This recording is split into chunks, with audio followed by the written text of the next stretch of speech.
G'day Bifrosters, let's make some rocks. Happy holidays by the way if you celebrate. If you don't, hope you're having a good day. So here's what we're going to try and make today using the Rockify system. This is created from Maya and Bifrost. So Maya's providing some of these bigger hero rocks. I know it's hard to tell what's a Quixel texture and what's not, but that's okay. We'll see as we go. But these bigger rocks are generated with Rockify, and these scattered rocks are also generated that way as well. Let's get started and go make some rocks. Here's the file setup. What you can see here is some Bifrost, which is this guy, and some Maya, which are these guys. Rockify, while not being the best rock making system in the world, it tends to have trouble with things like very small edges and pinched stuff. It does a generally good job at rocks, and there are two ways to make rocks in it. You can make rocks by bringing in essentially cages. So if I take these guys and turn them into templates, you can see that they're very low resolution. Yes, they were done with Maya Shatter, which is why you've got triangles sometimes and not at others.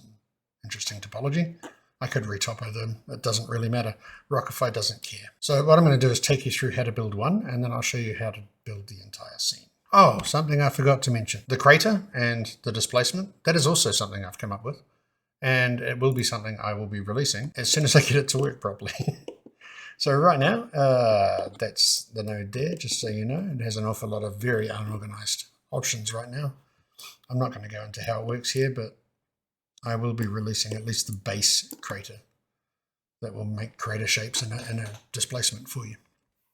I'm hoping to add more features, which is what I'm stuck on at the moment, but that's kind of outside the scope of this. We're using it as a pretty backdrop or as a pretty ground plane. So here's the file. So right now we have a ground plane generated in Bifrost with some weird number of segments in it. So 1024. Give that a minute. Well, no, it's actually really fast. Putting the crater in and putting the displacement on is really, really quick. We've still got our heroes here, just sitting here being templates. We're going to be getting into that in a minute. And just so you know, the only other thing I've got going on is the ability to turn the ground on and off. Feel free to take a look in here, see how things work. I'll put the file up with the video, so there should be a link in the description. And yeah, onwards.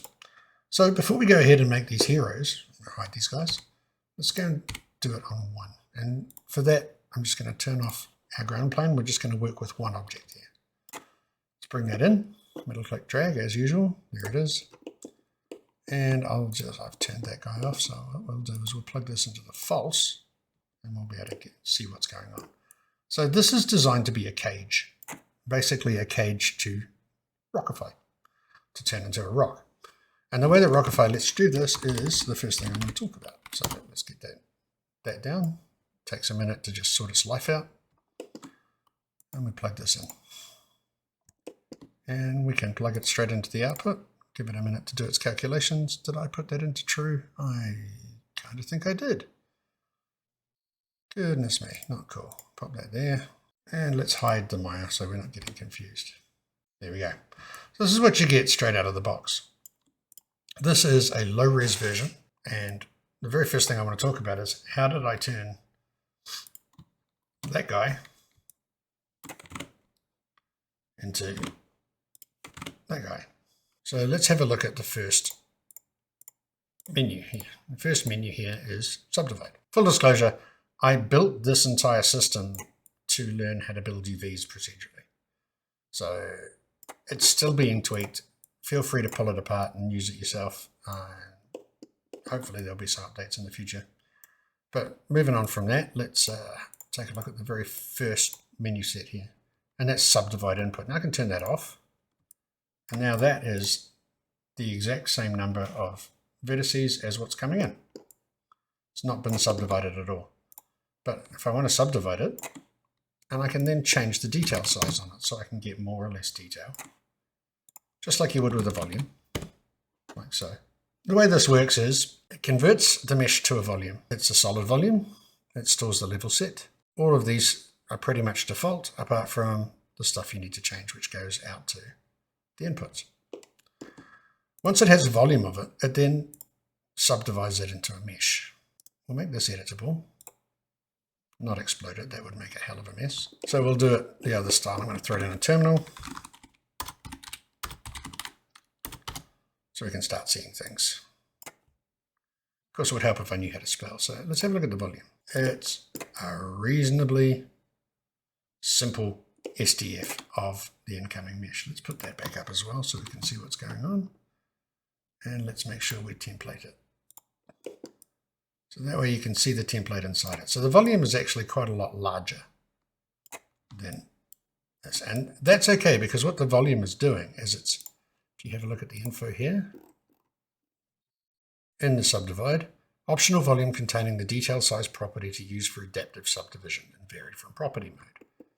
So I can, of course, I can just remove that volume and we'll take a look at what the mesh is doing. That's what the mesh gives me. Let's put the wireframe on so we can see it. And that's just with the settings that we've got is what it's giving me. It's giving me more in the middle, less and less as we go out. So I can go back out to my settings here, which are in this first port group. I can do things like change the detail size. And change that's the volume resolution mode, and this is the mesh adaptivity. So if I go to varied from property, all I'm going to get is, and the same with automatic, I'm going to get the low res version. That's left in there for a reason. Mostly I leave that off, but if I want to get the general shape right without having to generate these high volumes, then that's the way I do it. So I'll plug the volume back in. Next thing that happens is the mesh that comes out gets its normal updated. And this is where we choose whether we're subdividing or not. So if that's off, all it does is it takes the mesh in that you bring in and updates its normals. We'll get back to SeedWorks in a second. This is the auto UV mapper. So this will map 6 axes of UV. So X, Y, and Z, negative X, Y, and Z.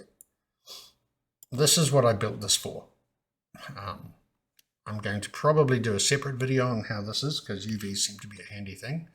And I have this one, and I also have project from camera. So we're outside the base of this video, but we will come back to it. Moving along here, now has UV set up. This is another option you can have. If we come down to here, we can flatten the base of it out. You can see it pull downwards and try and get as flat a base as possible with a little bit of noise, just to keep the rock sort of thing happening. And that's what that does. From there, it starts to do its displacements.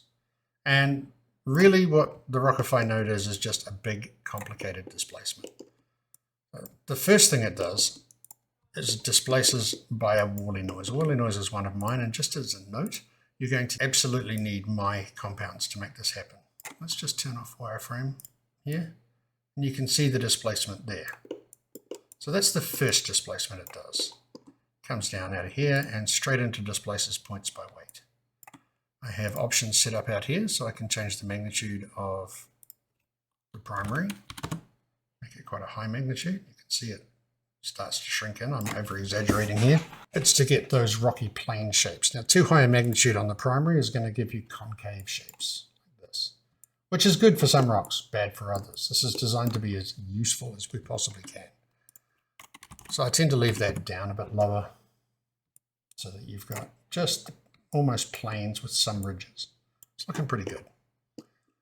Now this splits off into two here. So the output of the Worley, the noise, goes off along here, gets its range changed to 0 to 2, comes down to here, and does a couple of other things. But the main one, well, we'll come back to that later. The main one comes down to displace points, and that's our first displacement. You can, of course, go in here. You can change the scale of the displacement if you want to, kind of thing. I've just left it to what I thought looked good. And then what happens is we get a median property blur. And this is the blur that you can see in the interface here. And what this does is it smooths out the first level of the displacement. And we'll actually plug the blur into the terminal. And you can see it didn't really make terribly much difference there. But now if I change the blur from 0 up to say 8, you can see it very subtly change. So let's bang it right up to 64. You can start to see the mesh is shrinking in, it's blurring the positions. So this is blurring by point position. If I want to get real stupid, let's Let's take this up to 512. You can see it's got a really big effect there. So what this is essentially doing is averaging the vertices. So it's a median property blur. You can use this for colors. You can use this for any other things that has a float-through input, basically. Can be it's very similar to the Gaussian blur that I've done. But we'll set this back to something a bit more sensible, like 4. Also, the higher that blur, the less your shape is going to conform to your input shape. So I'm going to turn off flatten base now. So we've got more of a conformation going on there. So that's our first level of displacement. Then it does it again. So here we are with another Wally node. And this is designed to put creases inside of these planes. Something I got from looking at rocks, really. You know, everyone builds a rock generator at some point. This is mine. So you get these creases coming through here, and we'll talk about this fractal noise down here in a minute, but mainly these 3 happen at once. This is your crease, comes through, and then is multiplied by a changed value array here. So if we just have a look at what, and then it gets put into the second displace. Now, what I'm going to do just for the video is I'm going to turn off all of the other displacements. So now we just have the 2 Wallies in here. I can change some things. So like, let's change our secondary frequency to say 10. See things change there. Take off our blur for now. It's a bit sharper. Secondary frequency, yeah. And then we'll need to put some more magnitude on this so we can see it. So let's multiply that by 10. It's going to go a bit crazy, but you can see it's Wally on Wally. So it's being subdivided again. If I change the frequency to 30, no, it's not being subdivided again. It's just noise on noise. It's an additive process. And you can already see that the seams are starting to crack and turn inside out, which is what the blur was added to fix. So you can see somewhere like this. This is not broken. It's still in valid mesh. It's just displacing itself inside out. So with the blur on, I should be able to fix a lot of that. Like so. Big egregious ones like this are a little harder to fix just with the blur. You have to start going up to very high levels, and even then it doesn't fix it, but I have another system for that coming up. Meanwhile, I'm going to take the secondary magnitude down a bit, which will also help. And I can also take the primary magnitude down a bit too if I want to, which will help again. It depends on how displaced you want your rocks to be, more or less. I think that was just putting, oh, yeah, that was putting it up. So we'll take that around quite low. Cool. The whole reason we're doing this to 1 first is so that we can start getting an idea for a good settings for the multiples. This is the other nice thing about Rockify. So we've done 2 displacements at this point. Then we've got 2 detail noise displacements here, and they're called they're called detail displacement because they're just the rock generator that everybody does, which is a bunch of fractal noises with carefully controlled amplitudes and frequencies added to each other. But what these guys do is they add another level of displacement on top. So if we go back to here, and I'll turn them back on, there's a detail strength, 0.08. It's a good start. And now you start to get that kind of layered detail that's going to give you more and more of a rock looking stuff. So this is almost all but one of the, well, this is all but one of the final displacements. There's a detail one coming up that we'll talk about in a minute. So now that we've got something like this, this has gone from a very square slab to a more sort of worn, rocky looking thing. Again, you can have fun with seeds because it's all randomly generated. You can get different looks with different seeds. This one gives you a bit of a lump there, and this one's doing something else. So you can play with the seeds until you get what you like. That was just changing the master seed. I can also play around with these guys. And this is the seed for the detail. You get different interactions until you get a rock that you like the look of, or at least a range that you think is going to work for you. You can change the detail frequency. So it's a smaller frequency there. I'll make this one bigger. depending on what you want. And finally, you can stretch that detail too. So if you wanted to do, say, sort of some cliffside rocks, you could introduce some kind of banding into them just by scaling this unevenly. This is an extreme example, of course, but you get the idea. I'm going to take that down to about 4. It's probably still a bit extreme, but then this is a demonstration video. It's not high art at this point. Yeah, so this is pretty much the engine that drives when you want to bring something in and subdivide it and then displace it in Rockify. Really what Rockify is just doing is it's a fairly complicated layered displacement. Moving on from from this displace points, we have one more displacement coming up, which is what all of this is for. So what happens here is we get the point positions here, and we get the point positions out of blur, and we are lerping based on the detail scale. So we come back out of here. Detail scale lives down here. This only affects the detail field.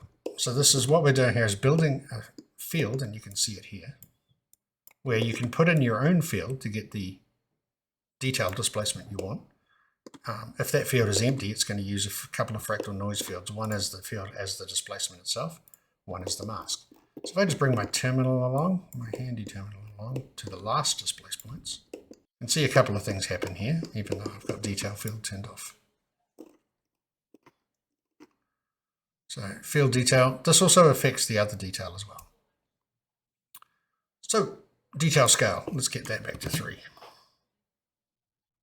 can see what's happening here. So this is really pushing the detail out. Like all displacements, it's dependent on the scale of your incoming object if you're using an incoming object, or it's dependent on the scale of the object that you're not subdividing. They're both incoming objects, obviously, because I'm still half asleep, apparently. So we can start to work with the detail scale just to get something a bit more that we like. So we can just pull these out a bit more, a little bit of shaping in a mathematical way. You notice that we've lost a lot of our inside outs, if not all of them, which is quite nice. As you layer the displacement, more and more things get pulled out and pushed in, and there's a less chance of it just tearing itself apart. So I can now turn on the scale field. You can just see some bits, and there we go, we're talking about inside outs, but you can see some bits have come back. And that's because what this is doing is it's displacing on top of the points, which is this guy here, which is coming out of the normals. So we're displacing again. And what this is trying to do is give some of those like hard rock details that you can get. So that's why you can turn it off. The higher this number is, I think, the closer you just get to the normals. No. It's a mystery. It'll work. So you've got an up axis for the detail, because what it's trying to do is use the curvature of the actual displaced mesh coming in to generate these. So I can invert that up axis as well, and the details change a little bit. This is probably a little bit more attractive here. I can change the detail frequency. So it's quite a high frequency at the moment. If I take that down, you can see it smooths out quite a lot. Or if I wanted to go crazy, I can take that up. You get lots and lots of different details. And again, it's just all about trying to get a different look. So we can make this stronger or weaker, so we can go to 2. It's really pushing out the details. And if you notice here that this is the detail field, this is the mask field. So it's using another fractal noise with a different seed to mask the first one, which is why you're getting it in some places, but not others. So we can also play with the mask frequency and amplitude as well.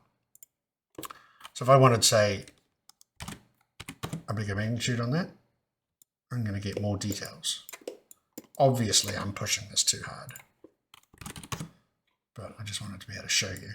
When you come back, you start to get looks like this. So let's put that up a little bit. So and then I can change that frequency again to say 0.1. I'll get I'm going to need to push that, aren't I? So you can see where it is. I'm getting much less of it now because the frequency is very low. Somewhere in the middle. You get more of them turning up. So with all of that put together, like this layering of displacement on displacement on displacement, then you've essentially got a displaced rock. So once I got to that point, I decided, well, there's probably a bit of cleanup I need to do, because it does turn itself inside out. However, it still carries UVs with it, because what it's doing is it applies the UVs to start with. And why don't we take a look at the UVs just quickly? I'm not going to do a lesson on the UVs, but I'll show you how it works a little bit. So I just need to put that into the output. We can go in here now and turn off our terminal. I'm going to use one of Bifrost 2.6's new features, create my mesh. So now I have an output mesh here. Let's hide the Bifrost. And I should be able to select this and look at its UVs. And there you go. Those are the UVs that are auto-generated for this mesh. Yes, they go outside the bounds. The idea for these UVs are essentially that they are a start. They're not supposed to be well laid out. I decided that a perfect UV layout, while cool and maybe coming along later, is quite outside the scope of what I'm trying to do. All I was trying to do was to get UVs on a procedurally generated object, and I've done that. But these are the UVs you've got to work with. When you're working with things like rock textures, the seams don't really hurt you. And if they do, you are still able to come inside here when you've got an object and do your UV layout like you normally would. So the last thing that is in here before we go is smooth by volume. So when this is doing things like turning itself inside out, and the amount of smoothing you've got to do to get it to go away is so high that you're starting to lose real sort of detail that you want, or it just won't, like this one. So what this lets you do, and this is all up here, smooth by volume, is what it does is it converts it into a volume, reconverts it to a mesh, then outputs it with a new set of projected UVs. You can see that I've lost resolution doing it. And the reason I've lost resolution doing it is because my volume's not very high res. And that's just for speed. So I can turn my smooth detail down and get a higher res volume. And I can mess with this until such time as I've got a volume that's roughly the same level of detail as I had when I was generating it, except this time it's all one watertight closed object. So that was the whirlwind tour through Rockify. Essentially what we've done is made a rock out of a beveled cube. And now what we're going to do is put that in a loop and try and regenerate that render. Oh, here's the other thing that I didn't speak about. Seedworks. Seedworks relies on a node I whipped together just that generates a prime sequence, a sequence of prime numbers. They don't have to be prime numbers. I just like them, being a bit of a math geek and everything. So what prime sequence does is it basically takes a sequence of numbers and then checks to see if everything is prime, and if it's not, it takes it out. And that's it. Is prime is what does it. So it takes an int in, and this is just a prime, it's a filter, it's a prime filter. So basically it's just taking out what isn't prime, because I like to do it that way. What this allows you to do is generate so many primes, so 100 primes in this case, and then you enter where you want them to start. And you can see here that in this case I'm using the master seed, getting consecutive indexes from the array. So the master seed right now is 2048. Again, I'm a math geek. So what this node's doing is it's giving you 100 primes that start at 2048. And we can take a look at it here. You can see it starts at 2053 and goes through to 2803. Now there's 800 difference between the min and the max, but there's only 100 prime numbers. These are the 100 prime numbers that start at 2048 or as close to 2048 as prime, which in this case is 2053. So that's what this is going out. This is getting the first one, so this will be getting 2053, and that becomes the master seed. This one is getting the second one in the array, which will be whatever 2053 is, and then it's adding whatever seed you put into it here. So this is the creasing seed. So this is the minor, the second Wally. And then it's doing the same again, so it's getting the second one, adding the fractal seed in, and then out it goes. And this last one is literally just getting third seed fractal. Instead of adding this time, it's just using the minor seed fractal to get from the to add to the array, and that becomes our secondary minor seed as well. So there you go. Now you have a rock. Looks fairly rocky. It's based on an object we brought in, and now we can use this in all kinds of capacity, whether we want it to be like high res, like this. This is a volume based one, or lower res, because our camera's not that far away from it. Our camera's not that close to it, whatever. The point of this was to build something with control. And I feel like I've got that. There are some things that need fixing. I will go back and fix them. But for now, this is what we've got to run with. Now we've got some settings that we like. How do we do this for? Let's just show that. And we'll go back and switch on our ground. So now we need to do that for all of these objects. And there are 16 of these objects. So the very first thing we're going to have to do is work out how to speed this up. And it's not too bad. It is a little bit of a wait, especially once you start to get textures onto them. But it's not as bad as I feared, and hopefully not as bad as you feared. So I'm just going to delete that port so that we lose this guy. There we go. That should speed us up immediately. I'm just going to keep this off to one side here so that we've got settings to refer to. But really what we're going to do is we're going to take all 16 of these, we're going to bring them in. So we've got them in as an array at this point. And I'm going to loop through that array. I'm definitely use a for each, because for eaches are in parallel. It's the fastest way we can do it. I don't think I need that, but let's leave it there for now. We'll do an array size. Pop that in there. And just plug that into our max iterations for now. And then we're going to be working on this array. So this array goes in, go inside. I've set up something I like. I'm going to copy it. I'm going to paste it in. And what this is going to do is run through each one of these objects and do this to it. That's the simple part. It's now processed that. Let's take just a straight look at what it looks like. So we'll just plug this guy into the output. This is our array of rocks. While we wait for that, let's talk a little bit about this. So I'm using Quixel textures because I really like Quixel textures. So basically anything that looks like this kind of pale rock kind of, this is the Bifrost generated rocks through Rockify. Okay. The nice thing about Quixel is they give you setup shaders to use. So a lot of your resolution and a lot of your UV seams can be completely forgiven because the displacement comes in with the shader, and I'm definitely using that. All of this was built off CG Slide's rock video where he just used my Wally noise to generate a whole bunch of scattered rocks. Now, I have scattered a bunch of rocks in here. That's one, that's one. There's also some out here too, these little ones here and here.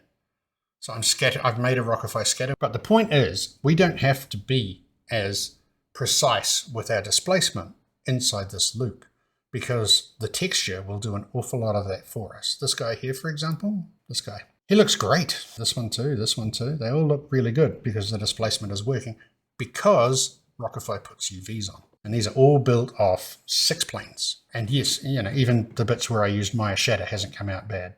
So bearing that in mind, and this is some really good advice for any artist, is never ever do more than you have to. I don't have to do really high res Rockify displacement here. I can use really low res ones. So we'll go back here, and it's made them. And, that doesn't look too shabby. Straight off the bat. Those are my rocks. Just with the settings that we worked out, which are quite nice, even with the same seeds, it's absolutely not doing too bad. There's a little bit there that might be a worry. Creases like this are really nice kind of thing. You've got a little bit of blowout here, but it's not really detracting from it. It's not a terrible look. They look like rocks. We can absolutely leave it like that and render it like so, like it is. No problem at all. No, you know what? Actually, let's just go through the system and see what happens. A couple of things I'm going to do first is I'm going to take one of these shards that I've seen that's sticking up too far above the ground, that one. And I'm just going to pull this guy down into the ground a little bit. What's not helping, of course, is that this is a 1 million point plane. It's 1024 by 1024, so I can make a lot of speed increase by going in there and scaling that down. So there's a couple of tricks to working with this that I wanted to bring up. I'll just hide these again. The first one is that if you want to speed up just working on it, you can change your mesh shader activity to automatic. What that's going to do is it's just going to give you really low res meshes. Like so. You kind of lose, I mean, we've got too much displacement on there to be using automatic on there, but you lose a lot of your shape. Partly that's because the blur is very, very high. If we turn the blur off, so you can see here, these are much, much closer to the actual shapes because the blur is going to compress and shrink the subdivision. So let's start trying to make this faster. This will have already made it faster. If I go back to what was it, show 2, and just adjust it a little bit. It shouldn't take quite as long. There you go. And here's the thing, you can still see that they are tremendously subdivided because our smooth by volume is still on. I turn that off. And then I can even take this back to 0.03, let it do its math. And then I can also turn that back to automatic. You can see that the subdivisions have gone way down and it's getting a lot faster. If I put our blur back to 128, we're still going to get the shape problem. You can see there. So I tend to remember what blur I use to make it work and then just put it down to 2. So I've got something that follows the cages a bit closely and I can still work with. You lose a lot of detail by changing that to automatic. But if I change this guy to say 0.1, change this to off, maybe 0.05, and deselect the Bifrost, you're still getting most of the big displacements in there. You can save yourself some time by turning off your details and your detail field. So really you're just working with 2 wallies at this point, and you can see that here. Now it's up to you. If you want Quixel to handle the displacement and stuff, leave it like this. It's fast to work with. You've got good control over your major features. You can also put in some detail back in, and you're still going to get some detail, and that's fine. And then you can let the displacement handle the rest. The upside, of course, is that it's like way faster to work with this way. That is much, much faster. Undo that. So up to you.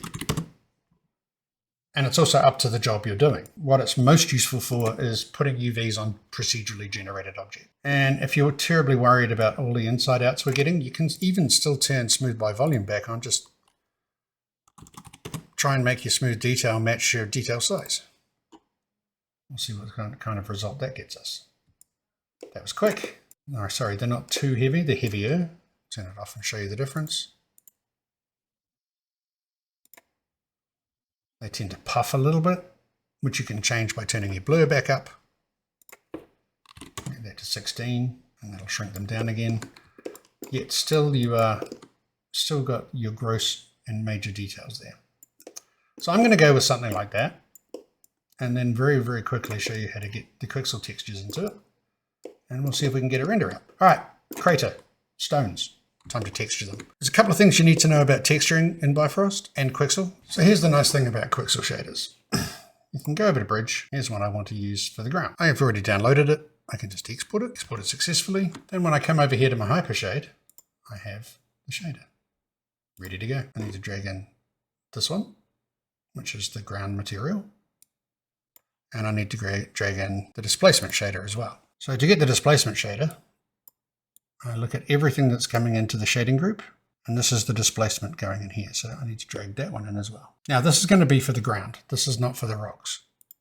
And the reason I'm showing you the ground is basically because it's the same process that needs to happen inside that loop. If we just take a look at what this guy's doing, this guy is the ground and the crater. I'm going to drag these two down here. First thing we need to do is assign material. And we're going to assign a surface material and a displacement material. So this is the surface material that goes in there. So the displacement material goes in there. And then before we connect to the output, we need to do an Arnold mesh settings. And this will allow us to control our displacement and generally make things happy. So that goes into there, and then the whole thing goes out to the output. It's going to have a think about it, and you can see it's applied the material in the viewport as well. Arnold being Arnold, I'm going to need a light in there, and the easiest light in Arnold in the entire world is physical sky. Let's go physical sky, and what I'll do is select the dome, go to my attributes. I'm going to push the intensity up to 3 because I don't care about making this beautifully lit. I just care about it being able to be seen. And then in the viewport, I'm going to set my sky radius to 0 so that I'm not always dealing with the sky dome. That's all I need to do for the Arnold settings. And then inside here, I need to do let's close this attribute editor. I need to do a little bit of work on my displacement because my displacement height's probably a bit high. I know for a fact right now that I want 0.15 because I've obviously done this before. I showed you the render, and subdiv iterations of 3. So what I'm going to do for speed is just really quickly set up a version for render and a version for just working on, because we're going to need both, and it's hard to see details.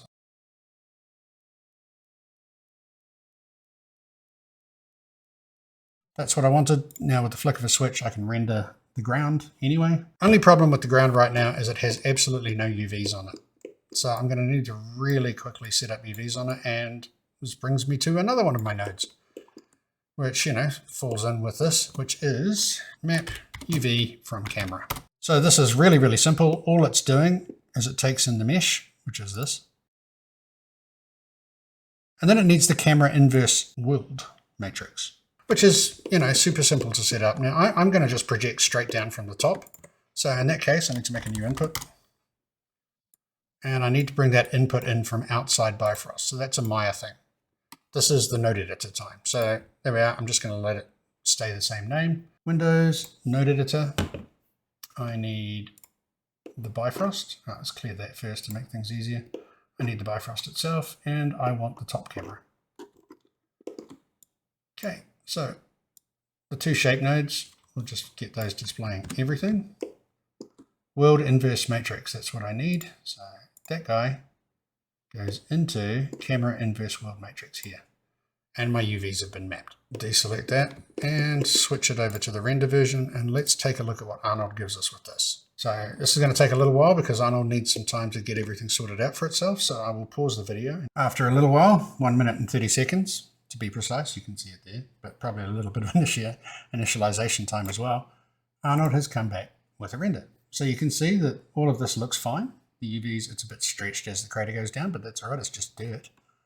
And yeah, the UVs have all worked out and everything's cool. So we'll just minimize that for now, and I will just very quickly show you through something. How do you map UVs in Bifrost? I will use this one as the simplest one, and we'll go from there. Looks a lot more complicated than it is. What happens is you get the point position of the mesh, so you get all the points. Then all I'm doing here is changing it to vector 4. These two shouldn't be in here. Look at that. I'm converting them to vector 4 with a W of 1, multiplying them with the matrix, and then converting back to vector 3. So this lets me do the matrix multiplication and then gets out a vector 3 version of that. I'm changing that to scalar, and just the X and the Y, because I'm projecting from Z. The camera in Maya is always inverse Z. Looks down the camera, which is why I've used the inverse world matrix and why I'm using the X and the Y position to map my UVs. So they become vector 2, these become your UV coordinates. All of this stuff here is changing the UVs into an object so I can do rectangle stuff on it. So if we have a look at make rect in here really quickly, I'm getting the center by averaging the array. Here's where I create the UV object. That sets the center, then the width by getting the X and the Y by subtracting the max and min bounds from here, gives me the width. And then the coordinates are just, that's the bottom left corner. It makes a rectangle with all of these properties, so I can just work on them. Gets the property height, gets the property center, subtracts the center from these guys, then multiplies that by whichever's biggest, the width of the height. Well, 1 over. Basically, this is what centers it in the UV. And then gets the array bounds, does a length calculation, does a size calculation again, gets half of that, adds that to what comes out of here, gets the minimum bound, subtracts the minimum bound, and then sets mesh UVs. This is a Bifrost node, comes with Bifrost. If I wasn't inside a referenced objects, I could show you. And this is what sets the mesh UVs for you. And all I'm doing is setting the coordinates on that mesh. That's all. Why I'm not setting the indices, I don't know, but it seems to work, so everybody's happy. A Valhalla tutorial wouldn't be the same without admitting all of my mistakes and finding things I shouldn't have left in there. Okay, so we have UVs on the ground, and we have UVs in the render, and everything's looking fine. We have to do the same thing now to the rocks. Okay, so let's get the loop set up. So it's the same, in fact, it's so much of the same thing. But all I need to do is grab these two nodes inside the loop, paste them down here. And this is the part where I tend to do things like this. So I've just turned off the graph execution for now. Pop those in there. So what this is doing is assigning a material and setting the Arnold mesh settings for each mesh. Now, you can't put in the materials, the two materials we need, inside here. You need to put them in outside in the base level. So I'm just going to make inputs for them both. And then all I have to do is plug in my surface material. Maybe not that one. Different surface material for the rocks. So we'll jump over to Quixel again, and we will grab Rockify, and again we'll export it. Export it successfully, which means it should now live in my hypershade. And there it is. So let's clear that. Rockify. Open that out, and once more get all the inputs to the shading group. That in there, that in there. Don't need the hypershade anymore. Rockify material, surface material, displacement into the displacement material. Those get hooked up inside here. We can go back in here later and play with the padding, etc. if we want to. So let's restart the evaluation of the graph. And there we are. Now you can see that the rocks have a material. Again, I will pause while Arnold sorts out its life and come back with a render. And there you go. That's not looking too bad at all. There's a couple of things where the ground is pushing through here. Would be one of them.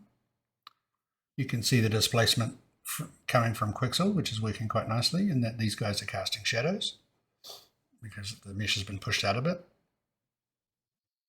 But that is basically it. That's Rockify. The reason I can do this and just throw textures on and off they go and everybody's happy is that I have set up the UVs on the rocks. Go forth and make things out of rock. Keep an eye on the GitHub where I put my stuff, because I will be giving Rockify an update sooner or later, hopefully sooner. One thing we could do here is we could just lower the displacement on the rocks a bit. So I just turn on IPR. Inside here, we've got our set Arnold mesh settings. We can, for example, make our displacement a bit bigger. And you can see my rocks have now got a lot puffier. Let's actually take it down. It was 0.15. Let's make it 0.1. I can, of course, also change the padding. I can change the zero value, the auto bump, that kind of thing. But, you know, this is not a rendering video. This is a video about making rockish looking things out of noise and UVs. Really, it's about UVs. That's the secret. That's a bit better. So yeah, you can go in and tweak. But basically, that's it. What I could do from here is scatter some debris. So use Rockify again on a basic rock. Put it into a for loop, generate some instances, use the instancing tools that Bifrost gives you. You know, for example, no instances on a steep angle, or lots of big rocks in the middle and lots of small rocks on the outside. That's all doable. There's plenty of videos out there showing you how to do it. But yeah, that's Rockify. So I hope it's helped and shown you some stuff. It's probably one of the highest level nodes I've made to date. So I hope you enjoy it. And as always, if you find something that's absolutely broken or even just annoys you and pisses you off a bit, let me know and I'll try and fix it. All right. Thanks everyone. I hope you have a good time. See you later.